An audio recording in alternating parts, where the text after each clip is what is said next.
दरम्यान यवतमाळातील खासदार भावना गवळी यांनी शनिवारी पत्रपरिषद घेत त्या नाराज असल्याच्या चर्चांना पूर्णविराम दिला।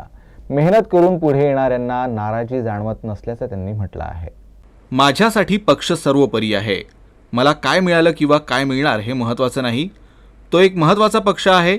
यवतमाळ वाशिम भागातील महायुतीच्या उमेदवार राजेश्री पाटील यांचा विजय निश्चित करण्याची जबाबदारी आमचे नेते एकनाथ शिंदे यांनी माझ्यावर सोपवली असल्याचं भावना गवळी यांनी म्हटलं आहे। त्यांच्या प्रचारासाठी मी मैदानात उतरेन। सोबतच नरेंद्र मोदींचं 400 टप्पा गाठण्यासाठीचं स्वप्न पूर्ण करण्याचा प्रयत्न करणार असल्याचंही भावना गवळींनी बोलून दाखवलं। तर भविष्यात काय करणार याबाबत विचारलं असता एकनाथ शिंदे याबाबत दिशा ठरवतील असंही त्यांनी स्पष्ट केलं।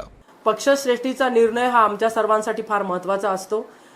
काय झालं आणि काय नाही झालं तो भूतकाळ झालेला आहे। आता आपण भविष्य काळामध्ये काम करूया आणि त्याच्यामुळे मी पक्षासाठी बांधील आहे। मी तुम्हाला पहिलेच सांगितलं की मी शिवसेना पक्षामध्ये कॉलेजमध्ये प्रेसिडेंट असताना स्टुडंट काउन्सिलची प्रेसिडेंट असताना पासूनचं काम केलेलं आहे।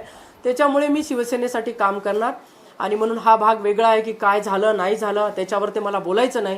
कुठे मी कमी पडली म्हणूनच मी कदाचित हा जो लेखाजोखा आहे तुमच्यासमोर जो मी आता सांगितलेला आहे तो त्यातलाच एक भाग आहे की कदाचित कोणाला वाटलं असेल कदाचित मी माझी प्रसिद्धी फार कधी प्रसिद्धीच्या भानगडीतच मी कधी पडली नाही आणि मी माझं काम करत गेले आणि म्हणूनच मला जनतेने सुद्धा लगातार असं पण नाही की मी एका वेळेला कमी मताने आले त्याच्यापेक्षा जास्त कमी मताने आले।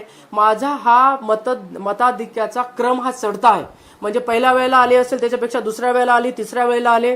माझ्या विरोधामध्ये काय होतं नव्हतं त्याला मी महत्त्व देत नाही। सर्वे कधी मी केलाच नाही आणि मला असं वाटतं की मी न सर्वे करता इथपर्यंत पोहोचलेली आहे। त्याच्यामुळे त्या विषयावर न बोलता आपण आता पक्षासाठी बांधील आहोत आणि पक्षासाठी काम करायचं। पुढची राजकीय वाटचाल आता कशी असणार? पुढची राजकीय वाटचाल ही आदरणीय मुख्यमंत्री आमचे मुख्य नेते हे ठरवतील की भावना गवळींनी 25 वर्षे हा किल्ला लढवला। आता त्यांना मला काय जबाबदारी द्यायची तसंही मी पक्षाची नेता म्हणून काम करते आहे आणि पक्षासाठी काम करेन।